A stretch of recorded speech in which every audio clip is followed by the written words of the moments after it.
कैसे अपन को यहाँ पे सवाल करने हैं, और I will also be giving you the April attempt strategy कि कैसे आप अप्रैल अटेम्प्ट के अंदर अच्छा स्कोर कर सकते हैं, और क्लासिफिकेशन ऑफ एलिमेंट में आगे कैसे सवाल पूछा जा सकता है, किन किन टॉपिक से पूछा जा सकता है, उसको हम यहाँ पे डिस्कस कर लेंगे।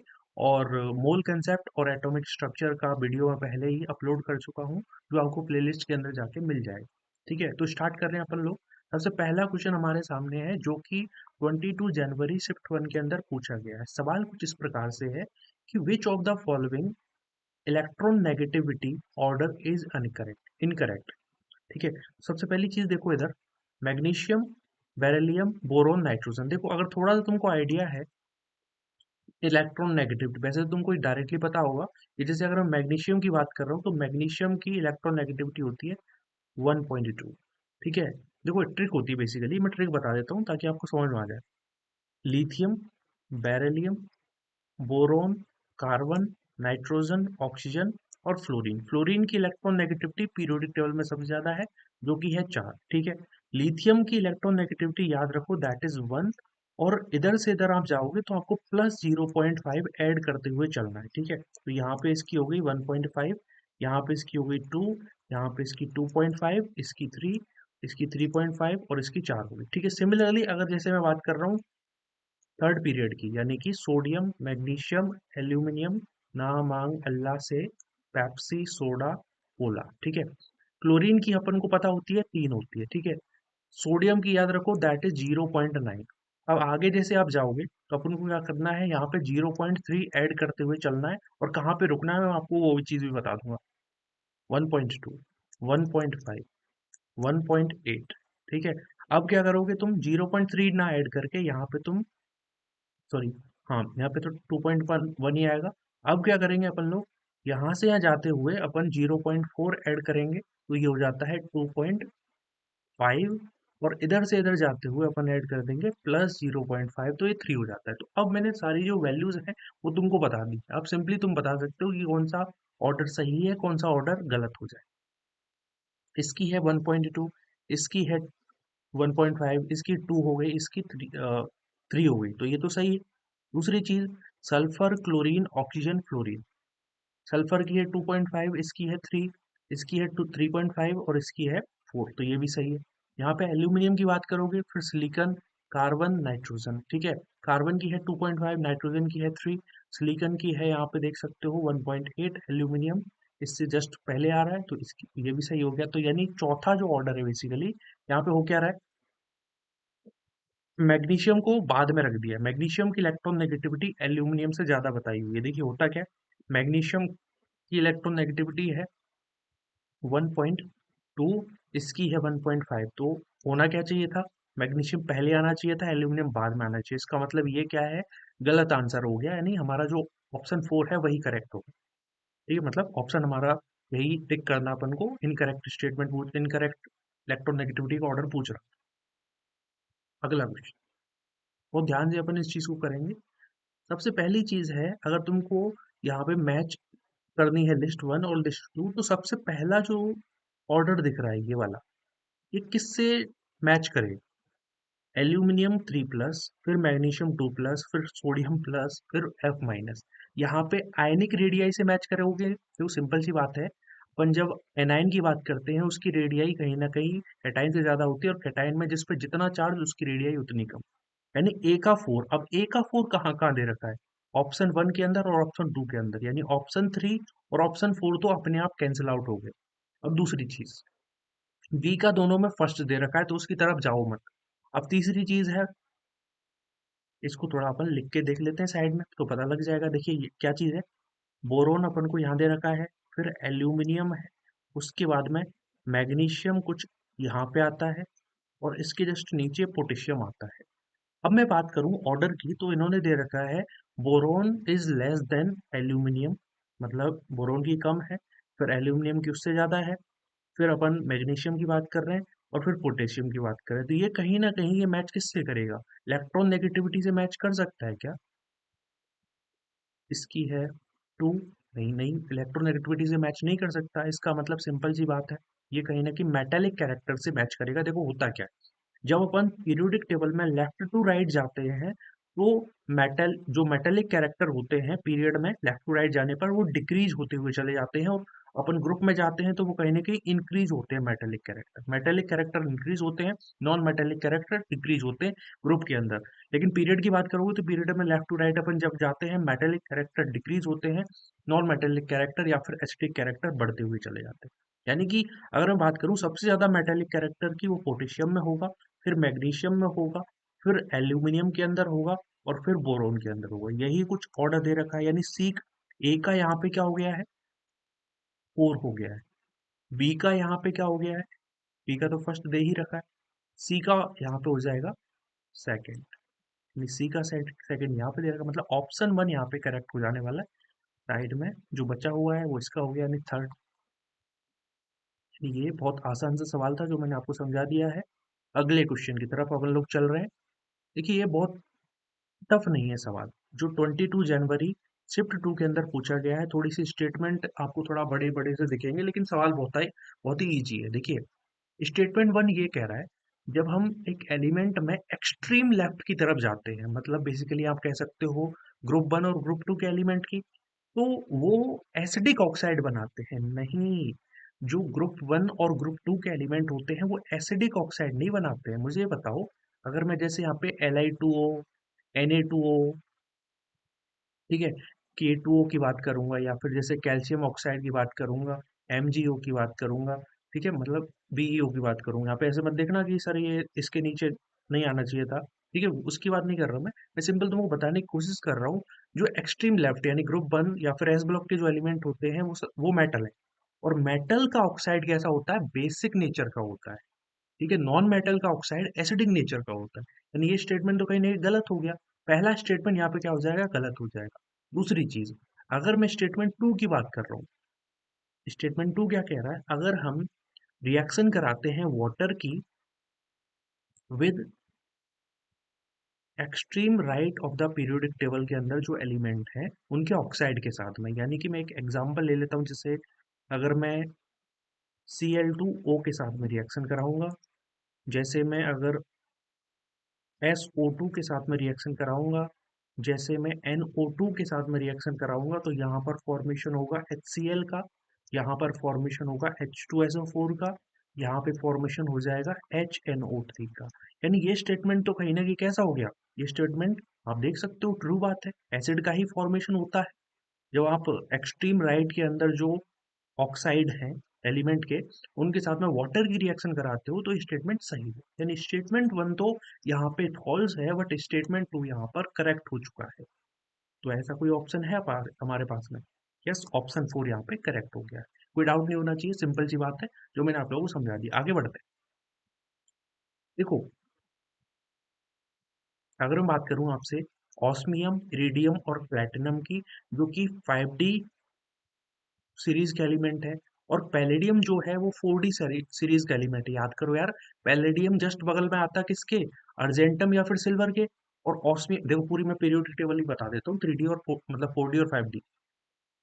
इट्रियम, जिरकोनियम, नाइवियम, molybdenum, technetium, ruthenium, rhodium, palladium, silver और कैडमियम, ये है हमारी 4D सीरीज। मैं 5D सीरीज की बात करता हूँ, तो वो क्या होती है, lanthanum, hafnium, tantalum, tungsten, rhenium, osmium, iridium, platinum, gold, and यहाँ पे हमारा कोई मिस कर, हाँ सही है, Hg। ये हमारी है 5D सीरीज। तो देख सकते हो आप लोग, अगर मैं बात कर रहा हूँ पैलेडियम की, तो वो किस सीरीज का एलिमेंट है, वो 4D सीरीज का एलिमेंट है। मैं बात कर रहा हूँ ऑस्मियम, इरिडियम और प्लैटिनम की, तो ये है 5D सीरीज का एलिमेंट। पूछ क्या रहा है कि ऐसा कौन सा एलिमेंट है वो सेम पीरियड को बिलोंग नहीं कर रहे, यानी कि आंसर हमारा क्या हो जाएगा यहाँ पे, पैलेडियम हो जाएगा। बड़ा ही आसान सा सवाल था। आगे बढ़ते, 24 जनवरी शिफ्ट 1 के अंदर ये सवाल पूछा गया है, आपको बताना है not true about the periodic table. और पर्टिकुलरली यहाँ पे मतलब तुमको मान के चलना है बाय डिफॉल्ट की ये मॉडर्न पीरियोडिक टेबल की बात चल रही है। ठीक है, तो अब देखो जरा, पहला स्टेटमेंट है, मॉडर्न पीरियोडिक टेबल के अंदर जो केमिकल एंड फिजिकल प्रॉपर्टी होती है एलिमेंट्स की, they are the function of atomic weight. नहीं जी, ऐसा नहीं होता है। यानी स्टेटमेंट जो बेसिकली ए है वो गलत हो गया है। जहां जहां ए दे रखा है उनको कैंसिल आउट कर लो भाई लोग। तो ए वन और टू तो कैंसिल आउट हो गया। अब देखो जरा, the property of the element are function of atomic number, यानी जहां जहां वी दे रखा होगा वो सही है, क्योंकि केमिकल और physical property modern periodic table के अंदर वो एटॉमिक नंबर की फंक्शन होती है, यानी उन पे डिपेंड करती है, उनके साथ में चेंज होती है। यानी जहाँ पे वी दे रखा है वो सही होगा। अब फोर में बी तो है ही नहीं, तो सिंपल सी बात है, ये थर्ड अपने आप करेक्ट हो जाएगा। अब बाकी ये तुम देख सकते हो, देखो, element having similar outer electronic configuration, वो बेसिकली क्या करते हैं, वो सेम पीरियड के अंदर belong, element having similar outer electronic configuration are arranged in same period, and element location reflect with the, मतलब बी के अकॉर्डिंग अपना बी सही है, तो कहीं ना कहीं यहाँ पे ये थर्ड ही होना चाहिए। बाकी अगर मैं बात कर रहा हूँ ई स्टेटमेंट की, the number of element in a period is same as the number of atomic number, मतलब अपना बी सही है, तो कहीं ना कहीं ये सी थर्ड ही हो जाना चाहिए ना। अगर मैं यहाँ पे सेम पीरियड की बात कर रहा हूँ, सेम पीरियड के अंदर अगर मैं, नॉट ट्रू पूछ रहा है ना भाई लोग, नॉट ट्रू पूछ रहा है, ओके ओके, अपन गलत जज कर गए चीज़ों को, तो दोबारा से देखते हैं। मैं मॉडर्न पीरियोडिक टेबल की अगर बात कर रहा हूँ, तो मॉडर्न पीरियोडिक टेबल के अंदर नॉट ट्रू स्टेटमेंट क्या होगा बेसिकली, आप ये बीट वाला स्टेटमेंट तो कहने की सही हो गया, ठीक है। और element having similar outer electronic configuration, वो कहीं ना कहीं क्या करेंगे, वो कहीं ना कहीं सेम पीरियड से बिलोंग नहीं करते, वो सेम ग्रुप से ही बिलोंग करते हैं। मैं एग्जांपल के लिए बताता हूँ, जैसे अगर मैं बात कर रहा हूँ lithium, sodium, potassium, rubidium, caesium की, तो इन सभी का इलेक्ट्रॉनिक कॉन्फ़िगरेशन कैसा है, NS1 है बेसिकली, है ना। तो ये सेम ग्रुप के एलिमेंट हैं, सेम पीरियड के एलिमेंट नहीं है, ये स्टेटमेंट पीरियड के लिए गलत हो जाएगा, मतलब सी भी हमारा सही है, ए हमारा सही है, तो ए और सी जहाँ पे दे रखा, मतलब ऑप्शन वन है यहाँ पे करेक्ट हो गया। मैं ट्रू के अकॉर्डिंग लेके चल गया था, यहाँ पे नॉट ट्रू स्टेटमेंट के अकॉर्डिंग चलना था तो ठीक है। और ई अगर बात कर रहा हूँ, देखो, अगर मैं बात करता हूँ number of element in a period is same as the number of atomic orbital, ये बात सही नहीं है, ठीक है। इसको ऐसा समझ सकते हैं, जैसे अगर मैं बात कर रहा हूँ पहले पीरियड की, उसमें दो एलिमेंट हैं, तो क्या ऐसा जरूरी है कि उसके अंदर दो ऑर्बिटल ही होंगे। सिमिलरली अगर मैं सेकंड पीरियड की बात कर रहा हूँ, सेकंड पीरियड के अंदर कितने एलिमेंट हैं वो अपन देख सकते हैं, ठीक है। तो उसमें कितने ऑर्बिटल्स हैं उस बेसिस पे चीजें नहीं होती है, तुम लोग सिंपली लिख के भी देख सकते हो कि ऐसा नहीं है, ठीक है। जैसे अगर बात कर रहा हूँ पहले पीरियड में हाइड्रोजन और हीलियम एलिमेंट है, अब इसमें कितने ऑर्बिटल हैं भाई साहब, हाइड्रोजन और हीलियम के अंदर कितने ऑर्बिटल्स है भाई, दोनों का इलेक्ट्रॉनिक कॉन्फ़िगरेशन वन और वन एस टू हो जाएगा, ठीक है। इसका मतलब यहाँ पे तो केवल एक ही ऑर्बिटल है, एक ऑर्बिटल के अकॉर्डिंग तो इसमें केवल एक एलिमेंट होना चाहिए था, यानी ये स्टेटमेंट भी गलत है। लेकिन यहाँ पे जैसे डी स्टेटमेंट हमारा सही हो कहीं ना कहीं, इसका मतलब यहाँ पे ऑप्शन वन सही होने वाला है। चलते हैं अगले क्वेश्चन की तरफ, जो कि 24 जनवरी शिफ्ट टू के अंदर पूछा गया है, the successive five ionisation energy of an element are 800, फिर 800 से डायरेक्टली जंप हुई है, वो चली गई है 2427, और फिर अपना 3658, मतलब थोड़ा सा इसमें चेंज हुआ है, ठीक है। फिर इसके बाद में थोड़ा सा और चेंज हुआ है, फिर अपन देखते हैं क्या, 3658 से डायरेक्टली भाई साहब, मतलब आसमान ही छू लिया है इसने। क्या किया है भाई साहब, यहाँ पे तुम देख सकते हो 3658 थी किलो जूल पर मोल एनर्जी, आयनेशन एनर्जी, फिर इससे डायरेक्टली 25,000 टू फोर गई है। अब देखो जरा ये कब पॉसिबल है केस, कब पॉसिबल है, मान लो यहाँ पे आप लोगों ने एक इलेक्ट्रॉन निकाला, तो ये इलेक्ट्रॉनिक कॉन्फ़िगरेशन आया, फिर आप लोगों ने एक इलेक्ट्रॉन और निकाला, उसके बाद में कुछ इलेक्ट्रॉनिक कॉन्फ़िगरेशन, जैसे कि कुछ भी इलेक्ट्रॉनिक कॉन्फ़िगरेशन मान लो आ गया, अब इससे तुम जब इलेक्ट्रॉन निकाल रहे हो तो इसके लिए बहुत ज़्यादा अमाउंट ऑफ एनर्जी देनी पड़ रही है। ये तभी हो सकता है जब एलिमेंट ग्रुप टू से बिलोंग करे। देखो समझो होता क्या है, आयनाइजेशन एनर्जी किसी भी आइसोलेटेड गैसियस एटम के आउटर मोस्ट से इलेक्ट्रॉन निकालने के लिए जो एनर्जी देते हैं अपन, उसी को कहते हैं, ठीक है। अब जैसे यहाँ पे मैंने पहला इलेक्ट्रॉन निकाला, तो इसके लिए हो गई 800, दूसरा इलेक्ट्रॉन जैसे ए प्लस में से मैंने इलेक्ट्रॉन निकाला, तो एनर्जी कुछ आई, इसको मैं आई वन बोल दूंगा, यहाँ पे इसके इसके अंदर, फिर इसके अंदर ये Ie2 हो गया, ठीक है। तो यहाँ पे A2 प्लस प्लस एक इलेक्ट्रॉन,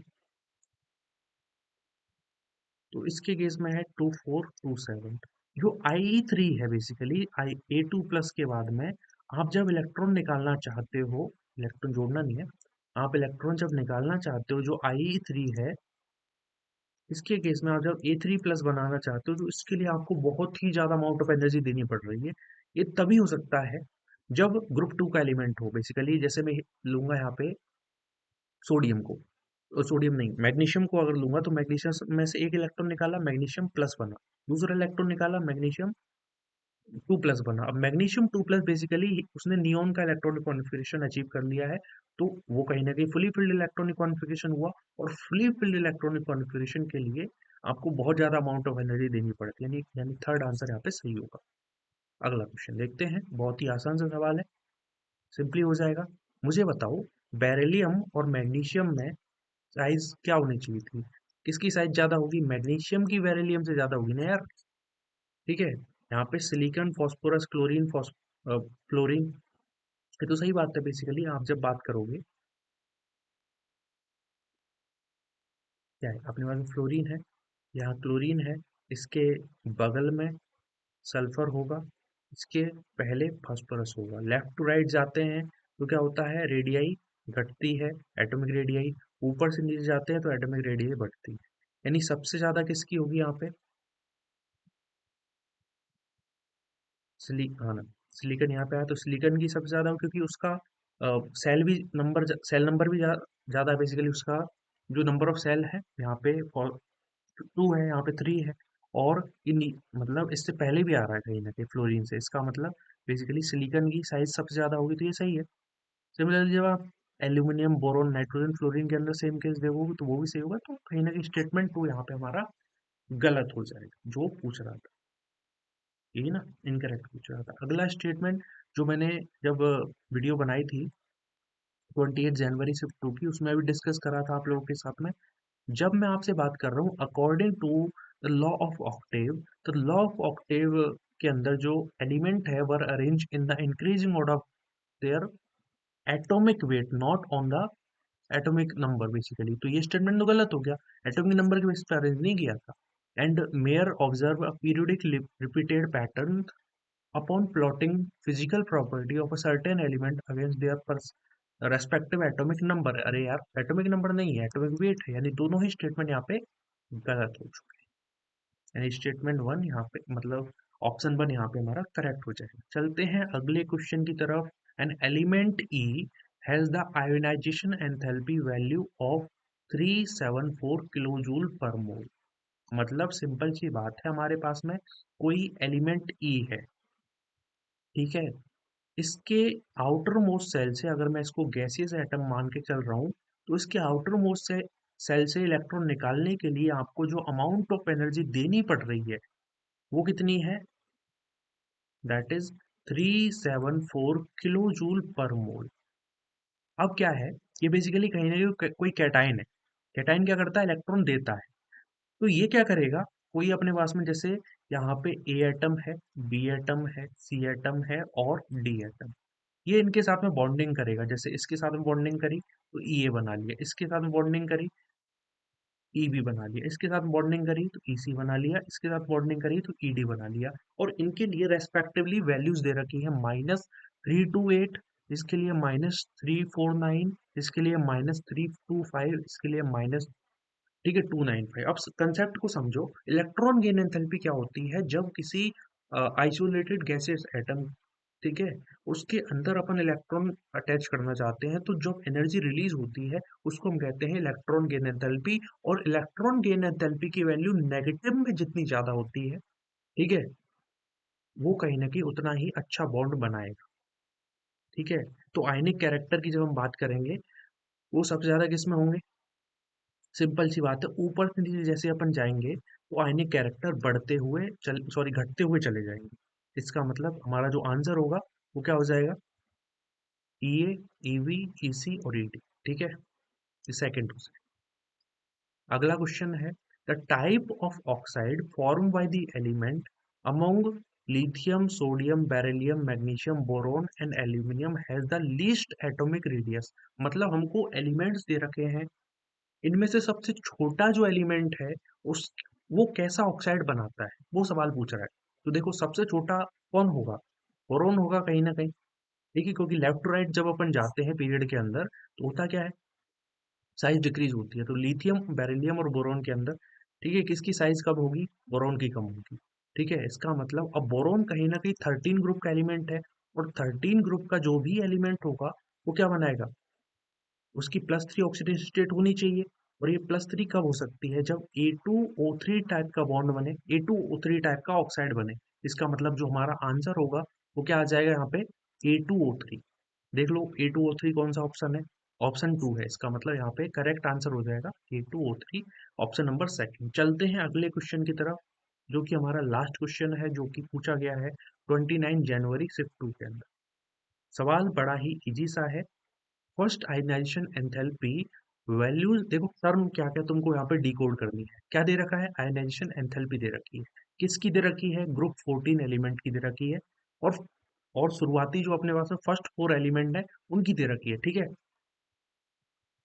अपन को यहाँ पे उस एलिमेंट की आयनाइजेशन एंथैल्पी बतानी है जो एपेटाइट फैमिली का मेन कंपोनेंट है। और एपेटाइट फैमिली, अगर तुमने फॉर्मूला कभी देखा होगा, CA3P4 टाइप का कुछ एक फॉर्मूला होता है, तो फॉस्फोरस बिलोंग करता है एपेटाइट फैमिली का मेन कंपोनेंट है बेसिकली फॉस्फोरस।